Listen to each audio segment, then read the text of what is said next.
there. Hey, Hi there. How's it going?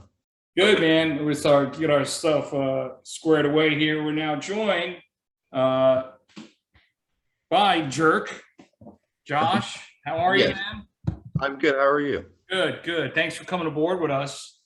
We are excited about the new EP. We've been playing it a couple Oh, times. thank you so much. We were really happy to have it out and people to get it in their hands now.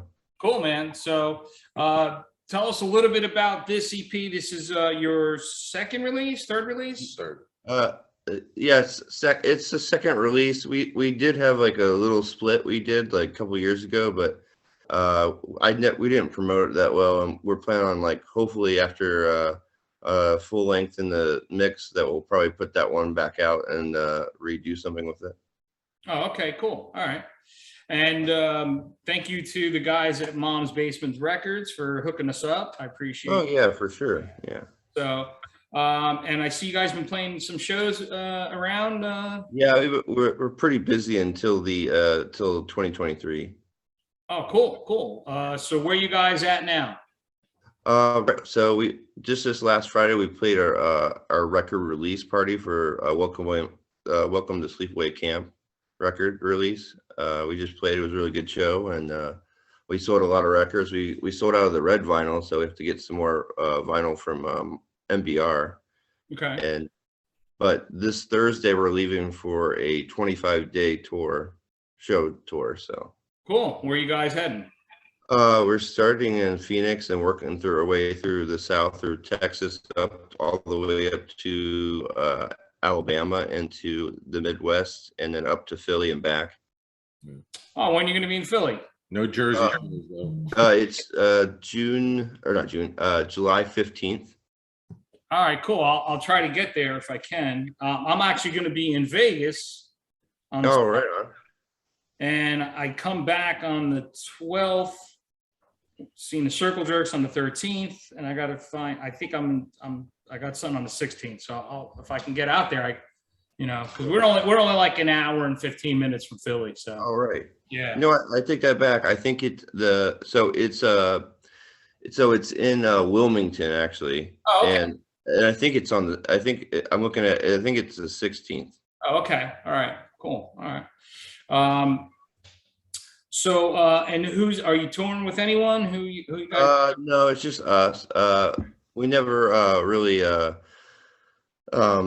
do any. We've never like actually went on tour with like another band. It's always just been ourselves. Right. Okay. Cool. All right. And you guys kind of set that up yourselves, or? I do all the booking and I do a lot of the promotions, and then our friend Andy. He does like all our a lot of our artwork, but he does a lot of our promotions like flyers, posters, and all that, and anything like banners and stuff, all that. I was going to ask you about the artwork. You have some interesting artwork with Sleepaway Camp and Panic Attack has some really cool elements. Is that Andy's work? No, that is. So we have a couple. I have 3 designers that I do go with. So Panic Attack and Sleepaway Camp was all done by Trent Clausen. He does all our I plan on just having him do all our artwork for all the albums and the records. He's actually in a band called the Pluralists. If you ever guys get to check it, they're pretty funny. Comedy punk. Like it's not Ramones core, but it's like it reminds me of like kind of Nerf Herder stuff, but a lot funnier. All right. Cool. Yeah, I'll have to check them out. Yeah. So you guys are getting ready to go on. You said 25 dates you got? Yeah. All right, cool, man. And yeah. So let's talk a little bit about, so the people who are just kind of catching on to you guys are from Vegas, right? Yes, How long you guys been together now? In November it will be 7 years. 7 years? Okay, cool. Nice. All right. So, and you guys are a 3-piece, right? Right. We've had a couple of lineup changes, but it's always been me and the drummer, which is his name's Josh too, but we just call him Howard. Okay. I think that's the Indian translation for Josh. It's Howard, right? I think. Yes. So it makes sense. So yeah. Your customer service. Yes, that's customer service. Yeah, because that shows up like Josh, and we'll both turn around like, yeah, which one? Yeah. He's like JT, John. Yeah. Yeah. I'm Yeah. John K. Yeah. So same thing. Oh, right on. It gets real confusing around here sometimes. Yeah. But now when you guys are going out, I mean, you're playing mostly small clubs and Right. Yeah. you're doing all the booking. Do you find it in your 7 years of being together now and doing this, is it easier to get bookings? Like, I mean, when you're doing it yourself, obviously you don't have a management team or a booking team doing all your work. Right. No, it's a little easier now, like off and on.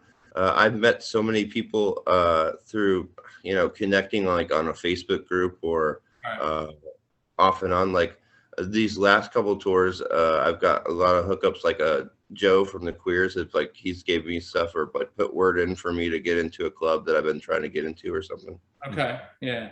He's a good relationship with him. Yeah, that's a very old school way of doing it. Networking. Networking, So Yeah, totally. that's cool. So like when you I know some of the bands you played with, you play with Interrupters, Dickies, Jason, stuff like that. When you play with some of these bands, do you kind of like you're talking about the networking, does that carry more on other tours where like, hey, we play with these guys, you should play with them, that type of thing? So you're booking. Sometimes like like some of those, maybe those like little bands are a little up to on the higher grade. They might throw stuff to us, or like I might just like, hey, I know, is there any way we could like get on like one or two of these shows that you guys are doing? Just see what happens. And sometimes they're usually pretty nice, like the you don't ask, right? If you don't ask, there's no way it's going to happen, So yeah. And another booking is what I do for I run a venue on Fremont Street that I book all their bands. Okay. And it's called Evil Pie. It's a Evil Knievel pizza bar, and then we do punk shows on the back patio. Oh, very cool. All right. And I've got a lot of contacts through there. Like they're like, oh, if a band, I don't know, say the band in Dallas that we need a Dallas show, and we'll be like, hey, I'll get you this show here in Vegas, but you gotta hook me up in Dallas. Yeah. I've kind of done that too. Yeah. So you look like a pretty younger guy. I mean, this sounds like a lot of entrepreneurship. You're doing booking. You're running a hall, so to speak. Yeah, I mean, I'm 34, but I've been booking shows off and on since I was 23. So I kind of like learned the business a little bit. Cool. That's awesome, man. What would you say is like some of your influences and what shapes your guys' sound? I would say probably the Ramones, Screeching Weasel, Teenage Bottle Rocket, like a little bit of copyright stuff. Right. Okay. Very cool. Right on that. Yeah. I mean, I could see some of the, I could see it, and I mean, see it. I can hear it. So all great influences, and oh yeah, for sure. Some of my favorites there. So, and you guys have a new video out for your first. Yeah. We just they just at the show on Friday they premiered it, and I just put it on last night. But yeah, we did a small little video for it. Right.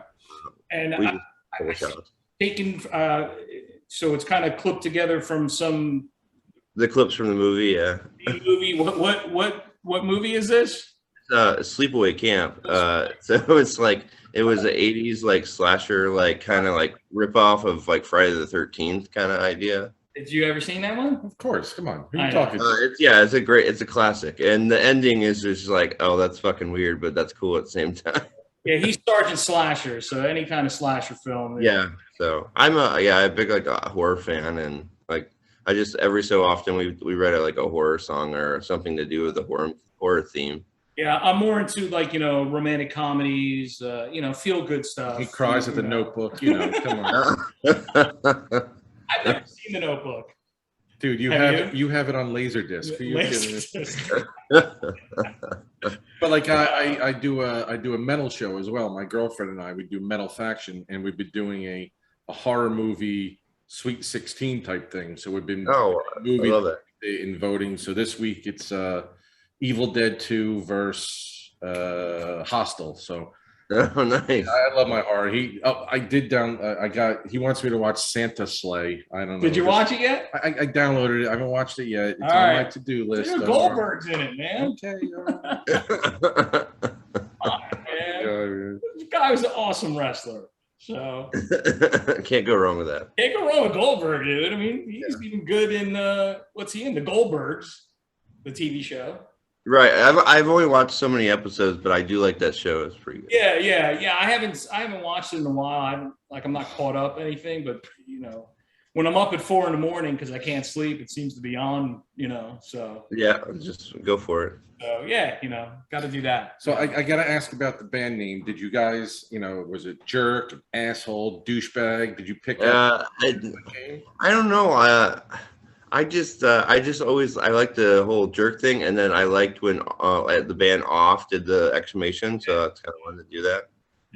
It was just like a word that I've heard so many times, like over through years. So I guess it kind of clicked and just see it, and like a lot of people like just easy to know and just to say. Yeah. What's that band, dude? Jerk. Yes. Yeah. It rolls off the tongue, Yes, Oh, totally. it does. But you got to say it with a little irreverence because it's got the exclamation point at the end. Right. Yeah.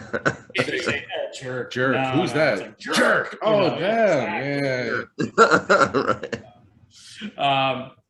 Right. So you guys have been playing obviously out for a while.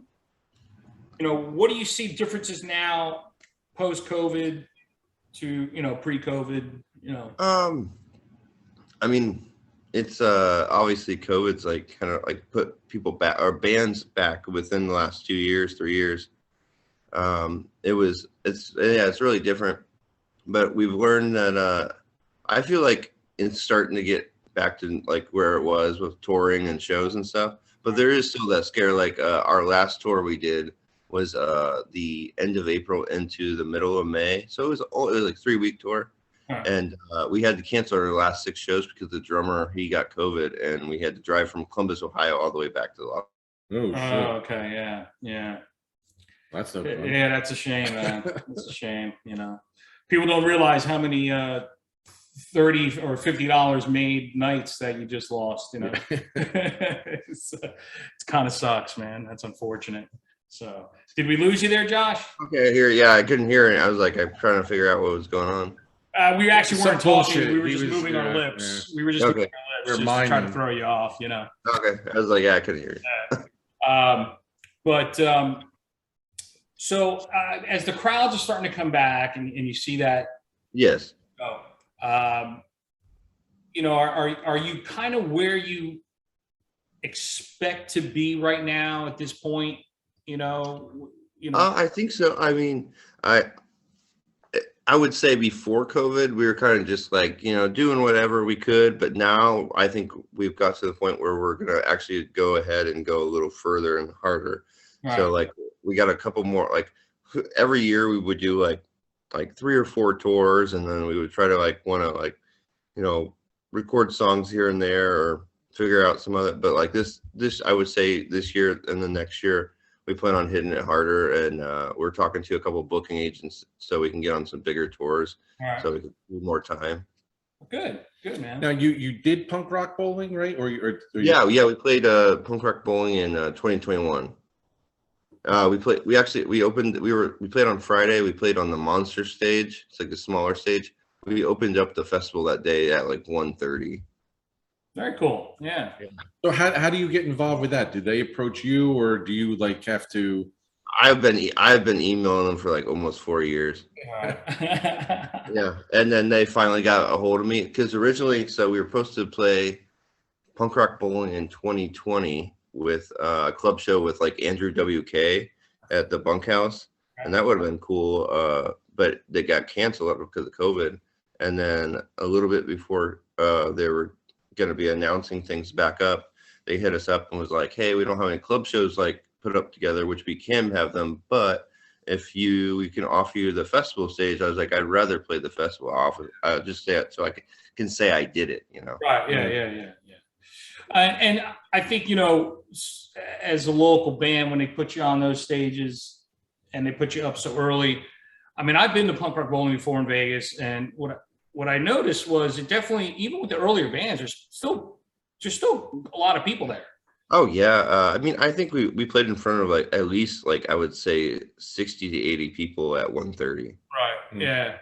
Yeah. And there's like far and yeah, I mean, I've been going to punk rock bowling since like 2014, and I go every year, and it was just nice to be able to play that stage and just say you did it, and got to like hang out with all the like that whole day was cool. We got to like hang out with all the bands that we really like love, listen to, and like growing up to. So yeah, I went in 2011. oh, nice. That's probably that was The Simmons were reuniting, and All was reuniting, and All was the club shows. And I was like, well, I'm not missing that. So right. I said, I got a plane ticket, I got a hotel, and I said, there's no way missing it. So Yeah, it's a treat. It's an experience for sure. Yeah. It's the punks take over Fremont, so it's actually pretty cool. I know, it was really cool, man. It was like just walking around at night, after like, and going to like some of the post shows. Right, yeah, totally. That was a lot. Sometimes people just come out and they get tickets to go to the club show and not even spend the money to get the festival ticket. Yeah. Yeah. Sometimes those club shows they sell it like quick. I remember like being at one of the clubs and for the All reunion, and after walking back to the hotel, like the temperature dropped, like it was like 50 degrees, which is for us in Jersey like 50. Wow, wonderful day. Yeah. But I was freezing. Yeah. Being there for 2 days, and like, my God, 50 degrees. You're like, Jesus Christ. It was like walking back. I'm like, I couldn't wait to get back to the hotel, because I was like, I might Donner Party myself on one of these streets any point. I don't know if I'll make it back. Wow. Yeah.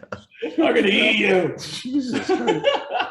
And that was when you were still big, so you Yeah, had a lot exactly. of you to go around. Yeah, I could definitely eat a person or two. Yeah.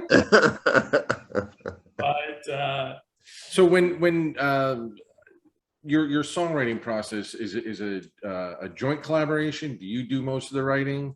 It is a lot of it is kind of my end, like what I want, what I have visioned or put together chords and whatnot. But a lot of the time, me and Matt, the other guitarist, sorry, couldn't be here. He had his job had got called him, so I told him I'd just do it by myself.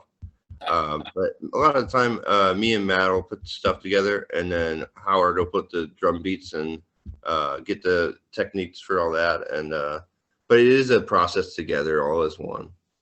So then when COVID hit or whatever, everyone's from the Vegas area, I'm assuming?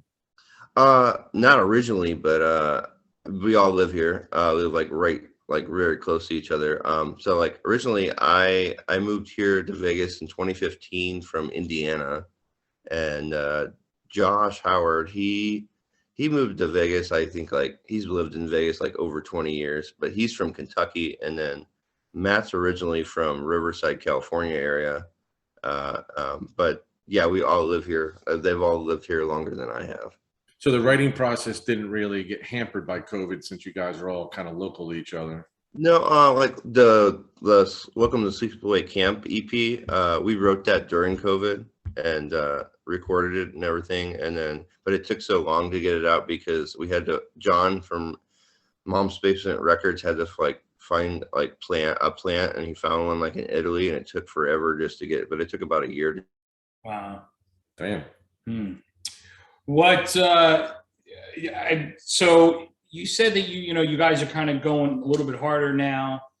So do you have more songs that you're working on, new songs that you're going to put to another record? Sorry, I can't hear you guys. So you said with the writing that you guys did during COVID, you have more songs that you're going to be recording? Yeah, so like I said, during COVID we wrote Sleepaway Camp, and then probably late October, early November, we're going to go back in the studio and do a full length. So we have about 7 or 8 new songs for that record. Oh, very cool. All right. Nice.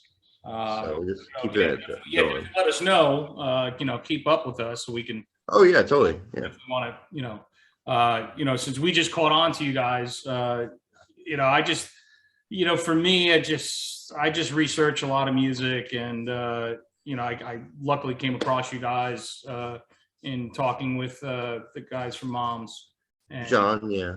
That's what he said. He said, "Do you mind to do an interview with these guys?" I'm like, "Oh yeah, I'd love to." Yeah, cool, man. Yeah, we appreciate it. Yeah. Do you find social media platforms? Well, this is an obvious question, but like Bandcamp and things like that, do you find that those platforms are get you in touch with the fans more to make your music more accessible, things like that?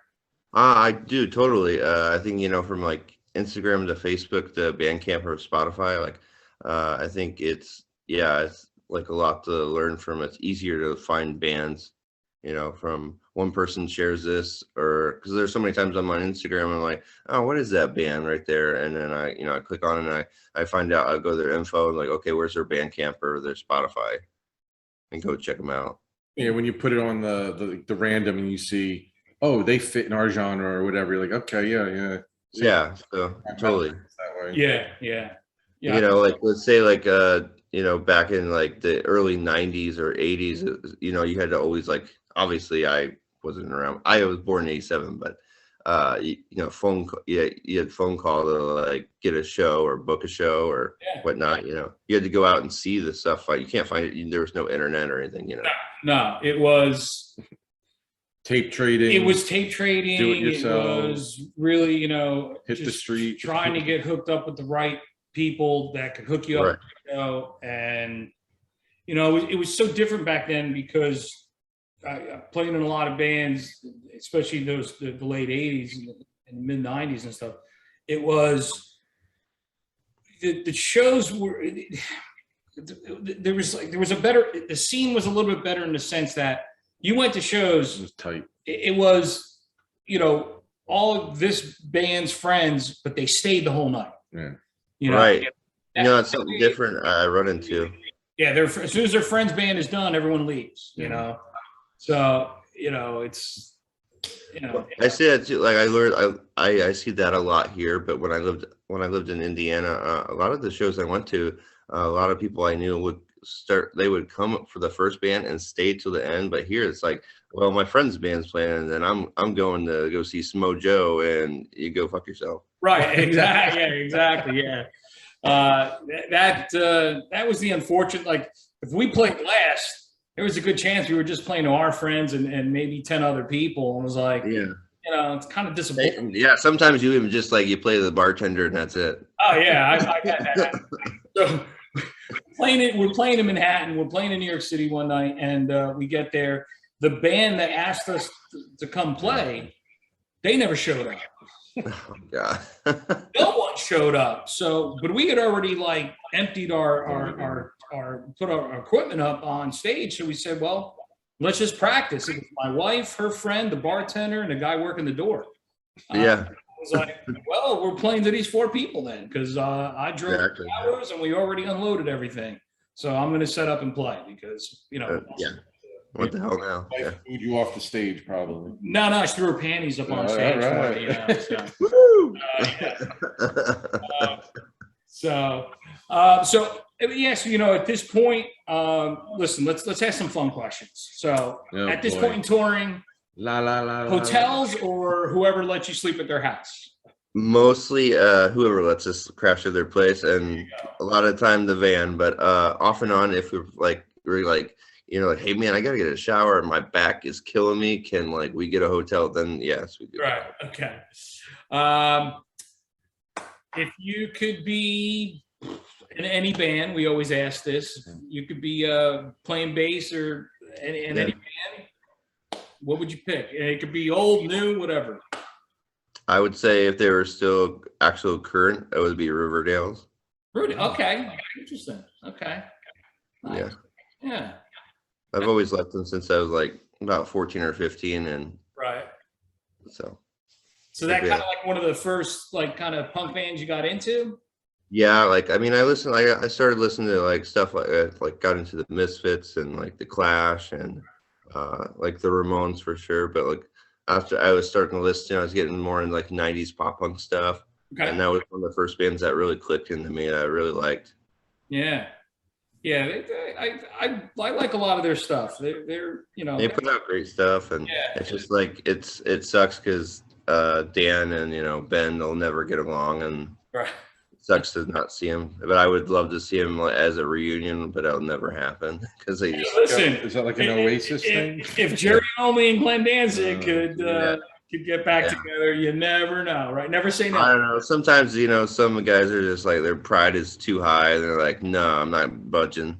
Yeah, absolutely. But then when the wallet, cha-ching, hey, hey, Yeah, you're not not shit. so bad after all. Yeah. How much do you think they're getting paid for that? God. What, like at Misfits, Riot Fest and yeah. stuff? You got to be making a freaking like 30, 40 grand. I would think at Right. least. I'd have Or to- more. It was Glenn's birthday Yeah. yesterday, I think. Yesterday or the day. Yeah. Oh, was it? He's got to be in his 60s now, right? He doesn't. Oh yeah, Vampire. sure. Yeah, He's a see, vampire. He drinks he blood. doesn't He's age. okay. Yeah, that's why they don't play outside shows That's in the daytime. right. That's right. They got to go on last. They you burst know. into flame. Yeah. What's it like being on is your label very supportive?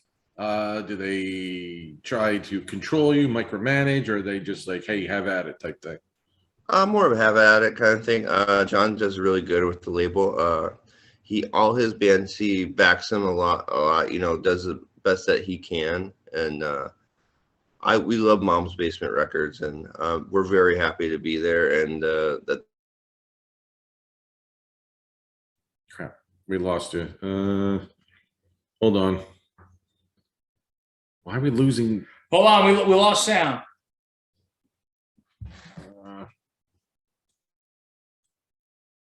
Josh, can you hear us? Yeah, I got it. Yeah. All right, we got you back. Okay. All right.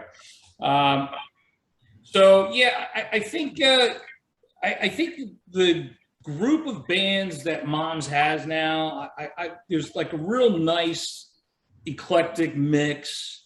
Right. Yeah, for sure. That's kind of fun to see, So Yeah, it's a great label, and John only did it for shits and gigs in the beginning, and then it became kind of something. So he's really him and Trisha put a lot of work into it, and he's done a lot of great things with a lot of great bands. I like the name. It's kind of fitting for like a smaller. I don't want to say mom and pop, but it doesn't leave expectations. It's like, all right, basement, like you're making everything in the basement. Yeah, I love it. It's great. yeah. Now the 3-chord rocket science. What is that? That's Actually, it's funny. It's just like because a lot of the songs we write are like all in 3 chords and Ramones chords, so 3 chords.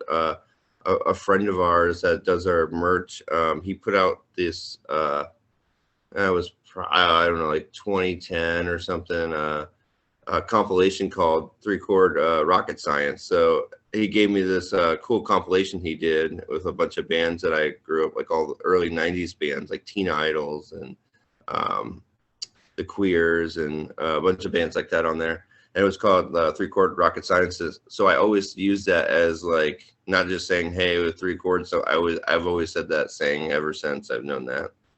Very cool. Very cool. Awesome.